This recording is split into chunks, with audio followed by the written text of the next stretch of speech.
Also was preserved in writing. He had scribes around him who wrote the Quran. He did not himself write. That's why people say, oh, this is a product of Muhammad's book, his scripture. No, it is not his.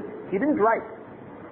He only conveyed to the people what was revealed to him. And it was revealed over a period of 23 years.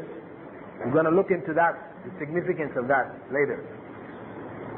After his death, within a year after his death, Abu Bakr instructed Zayd ibn Thabit on the recommendation of Umar ibn al-Khattab to record it in one text, to bring all the pieces together and make one official text. And this was done by Zayd ibn Thabit because he was one of those who had memorized the whole Quran.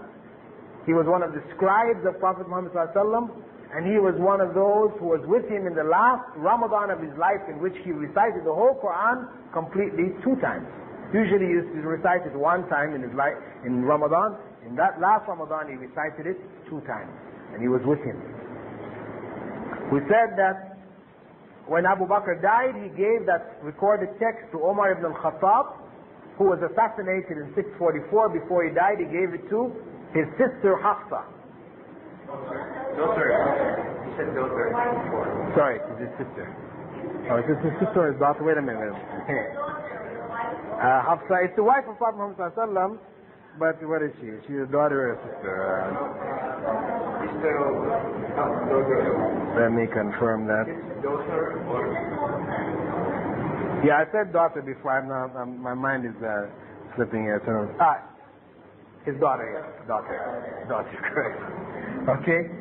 His daughter, Hafsa, who was one of the wives of Prophet Muhammad. May God's peace and blessing be upon him.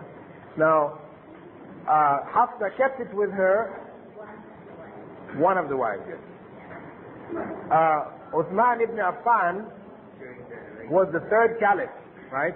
During his reign, within the first year or so, they detected some problems in the recitation of Quran and incorrect writings. So official copies were made. By the 2nd year of his reign, 7 official copies which were sent to the major centers of Islam, and all of the other unofficial copies were destroyed. So all copies from 646 onwards were made from that original 7, which were made from the original 1 made in the time of Abu Bakr. So that was the method by which it was ensured that one text, unchanged in writing, would be handed down. And all of the texts that we have today, they're all traceable back to that original text. No change in Quran, whether you're in Indonesia or you're in Algeria, whether you're in Britain or you're in America, we only have one Quran. Okay? We said the significance of that, in summary, was that Prophet Muhammad ﷺ was the last of the prophets. Therefore, the scripture which came to him had to be preserved until the last day, available to all mankind until the last day. It was his main miracle.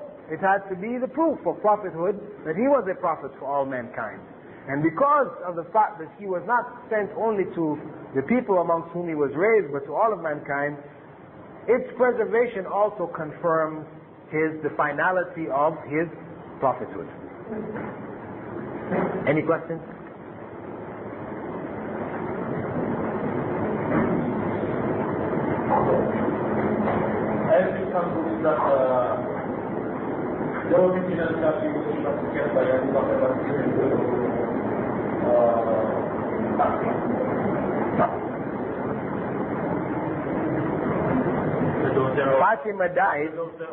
Fatima died 6 months after Prophet Muhammad ﷺ died. So she wasn't even alive when it was written. So that's nonsense. Okay? When that copy was made in the time of Abu Bakr, Fatima was already dead. Okay? Any other questions?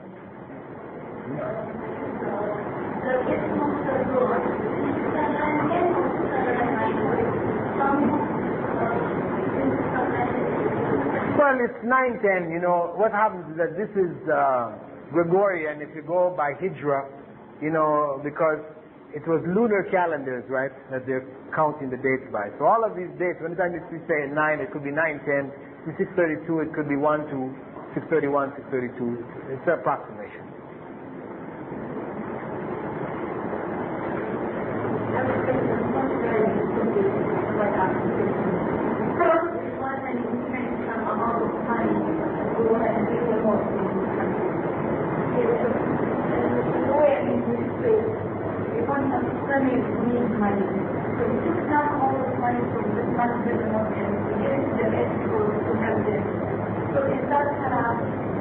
Well, you see, if money is donated for a particular purpose, it's not permissible for it to be used for any other purpose unless permission is gotten from the person who donated it. Right? If I donate money to build a masjid, you are not allowed to say, well, okay, we have some poor people, we'll make a smaller masjid, and I'll use this extra money and give it to the poor people. No. It's not to say that's not a bad idea. If the people in the town, for example, where you're going to build a masjid, they don't need a masjid so big. They could make it smaller, and this other money could be used to build a school, for example. They need a school or some other function that the society needs. But you must get permission from the one who has donated before you do that. You cannot do it on your own.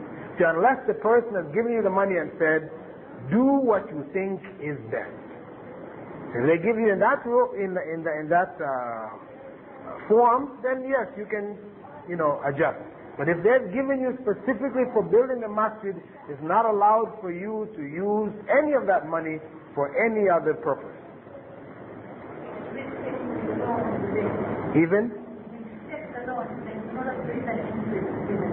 So in case you are you need some money, there is no other way, just as long as you reach